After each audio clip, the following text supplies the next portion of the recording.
நீங்க பாட்டில வீசினத நாங்க வீடியோல பார்த்தோம். அந்த பாட்டில வீசினதுனால தான் அந்த ஸ்டாம்பேட் அப்படின்றது ஏற்பட்டுச்சுன்னு நீங்க உணர்றீங்களா?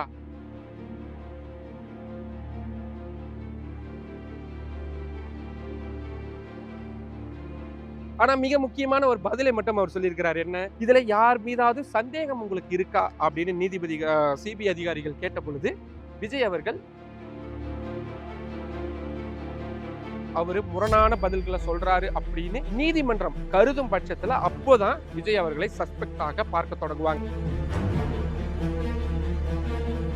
உதாரணத்துக்கு விஜய் அவர்கள் வேணும்னே இந்த 41 பேரும் இறக்கணும் அப்படின்ற காரணத்துக்காகத்தான் தாமதமா வந்தாரு அப்படின்ற ஃபைண்டிங்கை சிபிஐ அதிகாரிகள் தாக்கல் செய்யறாங்க அப்படின்னா அதை நீதிமன்றம் ஏற்றுக்கொள்ளும் பட்சத்தில் விஜய் கிட்ட இந்த ஒட்டுமொத்த சம்பவத்தையும் நேரில் முழுமையா கண்ணால பார்த்த ஒரே நபர் அப்படின்னா விஜய் அவர்கள் மட்டும்தான். ஒருவேளை தாவேகாவினர் வேணும்னே தான் இதை பண்ணியிருக்கிறாங்க அப்படின்னு ப்ரூவ் ஆச்சுன்னா அவங்களுடைய அரசியல் எதிர்காலம் தவிடுபடியா போயிடும் அப்படின்றதுல மாற்று கருத்துல.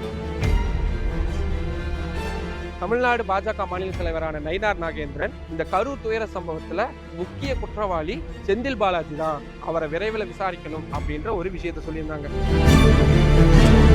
ஆனா இது எல்லாத்தையும் ஒதுக்கி வச்சுட்டு நம்ம பார்த்தா அந்த உயிரிழந்த 41 பேருக்கான ஒரு நீதி அப்படின்றது கிடைக்கணும்.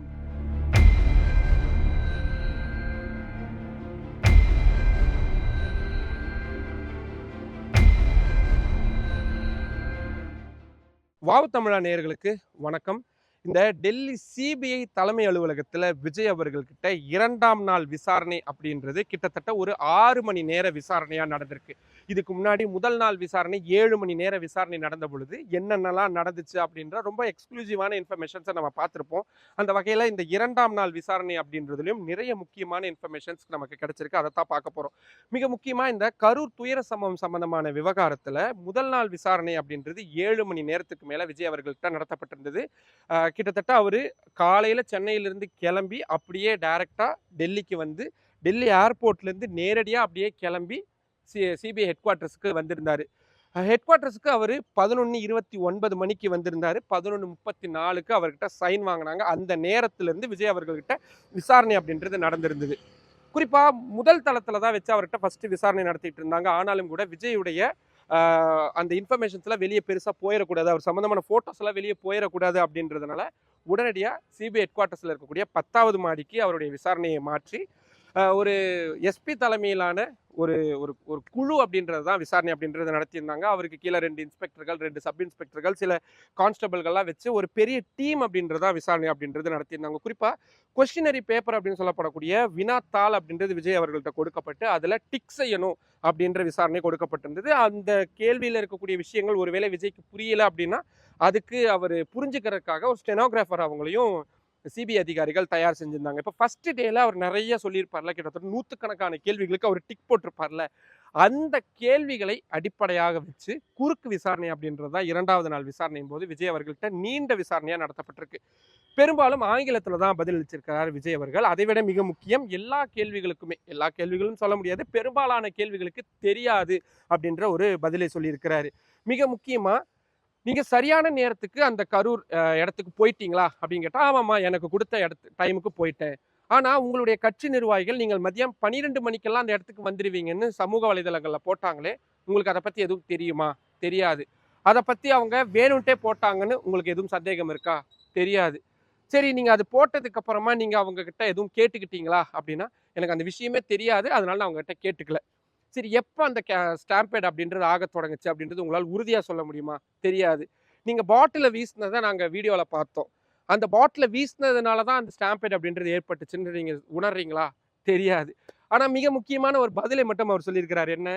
இதில் யார் மீதாவது சந்தேகம் உங்களுக்கு இருக்கா அப்படின்னு நீதிபதி சிபிஐ அதிகாரிகள் கேட்ட பொழுது விஜய் அவர்கள் தமிழ்நாட்டில் இருக்கக்கூடிய சில குறிப்பிட்ட அரசியல் கட்சி தலைவர்களுடைய பெயர்களை சுட்டிக்காட்டி இருக்கிறார் அப்படின்ற ஒரு விஷயம் இருக்குது. அதே நேரத்தில் விஜய் அவர்களை இந்த விவகாரத்தில் சந்தேகிக்கப்படக்கூடிய நபராக சிபிஐ அதிகாரிகள் கருதுறாங்க அப்படின்ற நிறைய இன்ஃபர்மேஷன்ஸ் சோஷியல் மீடியாவில் இருக்கிறத பார்க்க முடிஞ்சது. நிறைய ஊடகங்களும் அதை போட்டிருந்தாங்க. நம்ம இது சம்பந்தமா தாவேகா நிர்வாகிகள் தரப்புலையும் கேட்டிருந்தோம், தாவேகா வழக்கறிஞர் அணிகிட்டையும் நம்ம கேட்டிருந்தோம், at the same time CBI அதிகாரிகள்ட்டையும் கேட்டிருந்தோம். இவங்க 3 பேருமே காமனா சொல்லக்கூடிய ஒரே விஷயம், இப்ப வரைக்கும் இந்த நிமிடம் வரைக்கும் விஜய் அவர்களை ஐ விட்னஸ் கண்ணால் பார்த்த சாட்சியாக மட்டும்தான் நாங்கள் கன்சிடர் பண்றோம். அவரை இன்னும் சஸ்பெக்ட் சந்தேகிக்கப்படக்கூடிய நபராகவோ, அக்யூஸ்டு அதாவது குற்றம் சாட்டப்பட்ட நபராகவோ நாங்கள் பார்க்கலை அப்படின்றத அவங்க சொல்றாங்க. எந்த அடிப்படையில் சொல்றீங்க அப்படின்னு நாங்கள் கேட்கும் பொழுது, ஏன்னா விஜய் அவர்கள் மீது எஃப்ஐஆர்ல எந்த விதமான பெயரும் சேர்க்கப்படலை. அப்படி சேர்க்காத பட்சத்தில் அவரை சந்தேகிக்கப்படக்கூடிய நபராகவோ குற்றம் சாட்டப்பட்ட நபராகவோ நாங்கள் பார்க்க முடியாது. அதுக்குன்னு சில ப்ரொசீஜர்ஸ் இருக்கு. அவரை நேரில் அழைக்கும் பொழுது நீங்க ஐ விட்னஸ்ன்னு சொல்லி தான் நாங்கள் அழைச்சிருக்கிறோம், உங்ககிட்ட சில கேள்விகள் கேட்கணும் அப்படின்னு தான் அழைச்சிருக்குமே தவிர அவர் மீது இப்போ வரைக்கும் சந்தேகிக்கப்படக்கூடிய நபர், ஏன்னா அதுக்கான ப்ரொசீஜர் அப்படின்றது ப்ராசஸ் அப்படின்றது வேறையா இருக்கும். நீதிமன்றத்துக்கிட்ட போய் அனுமதி வாங்கி பண்றது அப்படின்றதெல்லாம் நிறைய இருக்கும். இப்போ ஒருவேளை இவர் கொடுக்கக்கூடிய பதில்கள் அடிப்படையில அவரு முரணான பதில்களை சொல்றாரு அப்படின்னு நீதிமன்றம் கருதும் பட்சத்துல அப்போதான் விஜய் அவர்களை சஸ்பெக்டாக பார்க்க தொடங்குவாங்க. ஏன்னா அதுக்கு முன்னாடி ப்ராசஸ் அப்படின்றது சார்ஜ் ஷீட்னு சொல்லப்படக்கூடிய குற்றப்பத்திரிகை. அதாவது ஒரு குற்றம் நடந்துருச்சு, எஃப்ஐஆர் ஃபைல் ஆயிருக்கும், அந்த எஃப்ஐஆர் அடிப்படையில் விசாரணை அப்படின்றத நடத்துவாங்க. அந்த விசாரணையில கண்டுபிடிக்கப்பட்ட ஃபைண்டிங்ஸை வச்சு ஒரு குற்றப்பத்திரிகை அப்படின்றது தாக்கலாகும். அந்த குற்றப்பத்திரிகையில தான் யார் மீது குற்றம் சுமத்தப்பட்டிருக்குது, என்னென்ன பிரிவுகள்ல அவங்க குற்றம் செஞ்சிருக்கிறாங்க, குறிப்பா அவங்க கொலை குற்றமா சதித்திட்டம் பண்ணியிருக்கிறாங்களா இப்படின்னு நிறைய விஷயங்கள் இருக்கும். இதுல நெக்லிஜென்ஸ் அப்படின்னு சொல்லப்படக்கூடிய கவனமின்மை அப்படின்றதெல்லாம் ஒரு பக்கம் போயிட்டே இருக்கும். இது எல்லாத்தையும் நீதிமன்றத்துக்கு முன்னாடி வச்சு அதுக்கான ஆதாரங்களையும் சமர்ப்பிப்பாங்க. உதாரணத்துக்கு விஜய் அவர்கள் வேணும்னே இந்த 41 பேரும் இறக்கணும் அப்படின்ற காரணத்துக்காகத்தான் தாமதமா வந்தாரு அப்படின்ற ஃபைண்டிங்கை சிபிஐ அதிகாரிகள் தாக்கல் செய்யறாங்க அப்படின்னா அதை நீதிமன்றம் ஏற்றுக்கொள்ளும் பட்சத்தில் விசாரணை விஜய் கிட்ட அவரு சந்தேகிக்கப்படக்கூடிய நபரா போகும். அப்போ என்ன பண்ணுவாங்க, விஜயுடைய தரப்பு அவங்களோட தரப்பை நியாயப்படுத்தணும், நிரூபிக்கணும். இல்ல நான் வேணும்ட்டே வரல, வர வழியில காவல்துறையினர் இவ்வளவு கம்மியா இருந்தாங்க, பொதுமக்கள் இவ்வளவு பேர் கூடிட்டாங்க, காவல்துறையில எங்களுக்கு சரியா இன்ஸ்ட்ரக்ஷன் கொடுக்கல அப்படின்ற அந்த ப்ரூஃபை ப்ரூவ் பண்ணக்கூடிய விஷயம் அப்படின்றது பேர்டன் அப்படின்றது விஜய் கிட்ட போயிடும். ஆனா அதுக்கெல்லாம் ரொம்ப முன்னாடி ஸ்டேஜில் தான் இந்த விவகாரம் அப்படின்றது இருக்கு. மிக முக்கியமா இந்த விவகாரத்தை பொறுத்த வரைக்கும் குற்றம் சாட்டப்பட்ட நபர்களா இருக்கக்கூடிய அக்யூஸ்டுகள் எல்லாருக்கும் பெயில் அப்படின்றது கிடைச்சிருச்சு. ஸோ 90 நாளைக்குள்ள சார்ஜ் ஷீட் பண்ணணும் அப்படின்ற அவசியம் இப்போ கிடையாது. ஸோ சார்ஜ் ஷீட்டை சிபிஐ அதிகாரிகள் தாக்கல் எப்போ செய்வாங்க அப்படின்ற ஒரு கேள்வி பிரதானமாக இருக்கு. நமக்கு கிடைக்கக்கூடிய இன்ஃபர்மேஷன்ஸ் படி மிக முக்கியமா தமிழ்நாடு அரசியல் களம், தமிழ்நாடு 2026 தேர்தல் பிரச்சார களம் உச்சகட்டத்தில் இருக்குள்ள, இந்த பீக்ல இருக்குள்ள மார்ச் மாதம் ஏப்ரல் மாதம் அந்த சமயத்துல சரியா இந்த குற்றப்பத்திரிகை தாக்கலாகும் அப்படின்னு எதிர்பார்க்கப்படுது. ஆனா குற்றப்பத்திரிகையில விஜய் அவர்கள் சொல்லி இருக்கக்கூடிய விஷயங்கள் அதிமுக்கியமானதா இருக்கும் அப்படின்றதுல மாற்று கருத்து இல்லை. ஏன்னா இந்த ஒட்டுமொத்த சம்பவத்தையும் நேரில் முழுமையா கண்ணால பார்த்த ஒரே நபர் அப்படின்னா விஜய் அவர்கள் மட்டும்தான். விஜய் அவர்களுடைய பாதுகாவலர்கள் பஸ் மேல இருந்திருப்பாங்க, ஆனா அவங்களுடைய கவனம் மொத்தமும் விஜய் கிட்ட தான் இருந்திருக்கும். அதே மாதிரி அந்த பஸ்ஸை ஓட்டிட்டு வந்த டிரைவர் உட்காந்துருப்பாரு, ஆனா அவர் உட்காந்த இடத்துல இருந்து ரைட் சைடில் மட்டும்தான் என்ன நடந்துச்சு அப்படின்றத கவனிச்சிருப்பாரு. ஒரு பியாண்டுக்கு அப்புறம் என்ன நடந்துச்சு அப்படின்றத அவரால் சரியாக பார்த்துருக்க முடியாது. At the same time left சைடில் என்ன நடந்துச்சு அப்படின்றதையும் அவரால் கவனிச்சிருக்க முடியாது. மோரோவர் பஸ்ஸை எங்கேயும் நிறுத்தாமல் எந்த பிரச்சனையும் ஆகாமல் ஓட்டணும் அப்படின்றது தான் அவருக்கான இன்ஸ்ட்ரக்ஷனாக இருந்திருக்கும்.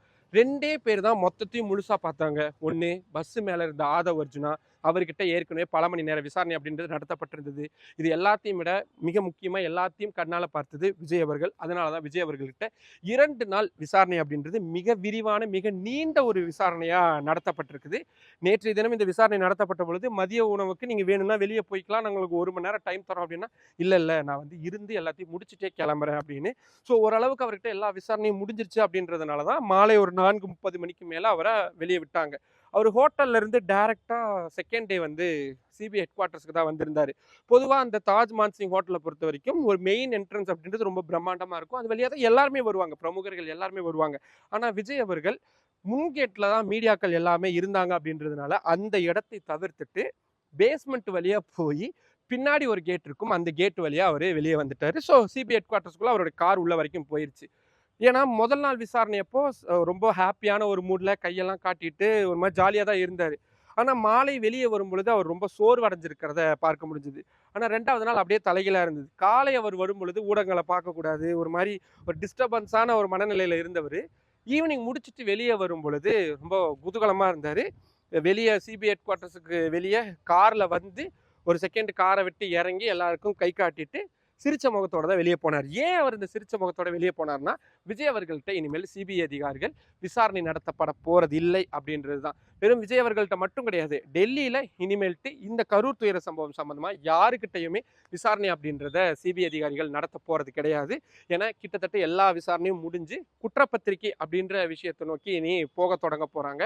அந்த குற்றப்பத்திரிகையில இடம்பெறக்கூடிய விஷயத்தை அடிப்படையா வச்சுதான் விஜய் அவர்களுடைய எதிர்காலம் தலையெழுத்து எல்லாமே இருக்கு. வெறும் விஜய் மட்டும் கிடையாது, தாவேகாவுடைய தலையெழுத்தும் அதை வைத்துதான் இருக்கு.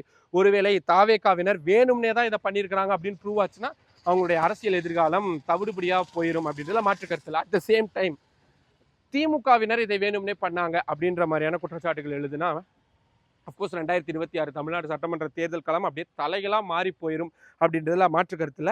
இதுல ரொம்ப உன்னிப்பா கவனிக்க வேண்டிய விஷயம் என்ன, தமிழ்நாட்டுக்கு அமித்ஷா அவர்கள் வந்திருந்த பொழுது அமித்ஷாவை, மத்திய உள்துறை அமைச்சர் அமித்ஷாவை மேடையில வச்சுக்கிட்டு தமிழ்நாடு பாஜக மாநில தலைவரான நயினார் நாகேந்திரன் இந்த கரூர் துயர சம்பவத்துல முக்கிய குற்றவாளி செந்தில் பாலாஜி தான், அவரை விரைவில் விசாரிக்கணும் அப்படின்ற ஒரு விஷயத்த சொல்லியிருந்தாங்க. இப்போ இந்த கரூர் துயர சம்பவத்துல விஜய் அவர்கள் பேர் டேமேஜ் ஆனாலும் அது வந்து பாஜக கூட்டணிக்கு தான் வலுவா போகுது. திமுகவுக்கு கெட்ட பேர் வந்தாலும் பாஜக கூட்டணிக்கு தான் வலுவா போகுது. ஸோ ஒட்டுமொத்தமாக பாஜகவும் அதிமுகவும் இந்த விவகாரத்தில் சிபிஐ தாக்கல் செய்யப்படக்கூடிய குற்றப்பத்திரிகையை உற்று நோக்கி காத்துக்கிட்டு இருக்காங்க அப்படின்றதுல மாற்று கருத்தில். நிறைய அரசியல் அதிரடிகள் இந்த ஒரு வழக்கு சம்பந்தமான விஷயங்களை வச்சு வர இருக்கு. ஆனால் இது எல்லாத்தையும் ஒதுக்கி வச்சுட்டு நம்ம பார்த்தா அந்த உயிரிழந்த 41 பேருக்கான ஒரு நீதி அப்படின்றது கிடைக்கணும். சிபிஐ அதிகாரிகள் அந்த நீதியை கிடைக்க செய்யக்கூடிய விஷயத்தை விசாரிப்பாங்க அப்படின்னு நாம நம்பலாம். அட் தி சேம் டைம் இந்த அரசியல் கலப்பு இது எல்லாத்தையும் ஒதுக்கி வச்சுட்டு அவங்க ஒரு நடுநிலையான ஒரு விசாரணையை நடத்தி சம்பந்தப்பட்டவங்க யாரா இருந்தாலும் சரி, அது தாவேகாவினரோ, டிஎம்கேவினரோ, ஏடிஎம்கேவோ, பிஜேபியோ, காங்கிரஸோ இல்லை சாமானியனோ யாரா இருந்தாலும் அவங்க நீதிக்கு முன்னாடி நிறுத்தி வைக்கப்பட்டு அவங்களுடைய குற்றம் நிரூபிக்கப்பட்டு அவங்களுக்கான தண்டனை கிடைக்கணும். அதை விட மிக முக்கியமான விஷயம், இனிமேல் கொண்டு இப்படியான ஒரு சம்பவம் நடைபெறாமல் இருப்பதை தடுக்கும் வகையில் சிபிஐ அதிகாரிகள் சில முக்கியமான அறிவுறுத்தல்களை நீதிபதிகளுக்கு கொடுத்து நீதிமன்றங்கள் இதற்கான ஒரு வழிகாட்டு நெறிமுறைகளையும் புதுசாக உருவாக்குவாங்க அப்படின்னு நம்ம நம்பலாம். இனி அடுத்தது குற்றப்பத்திரிகை எப்போ தாக்கலாக போகுது அப்படின்றது தான். ஸோ தொடர்ச்சியாக அதை பற்றின இன்ஃபர்மேஷன்ஸையும் நம்ம கேதர் பண்ணிட்டே இருப்போம். அதில் ஏதாவது முக்கியமான இன்ஃபர்மேஷன்ஸ் கிடைக்குது அப்படின்னா அதையும் நம்ம ஒரு எக்ஸ்க்ளூசிவான ரிப்போர்ட்டாக இன்னொரு வீடியோவில் சந்திக்கலாம். நன்றி.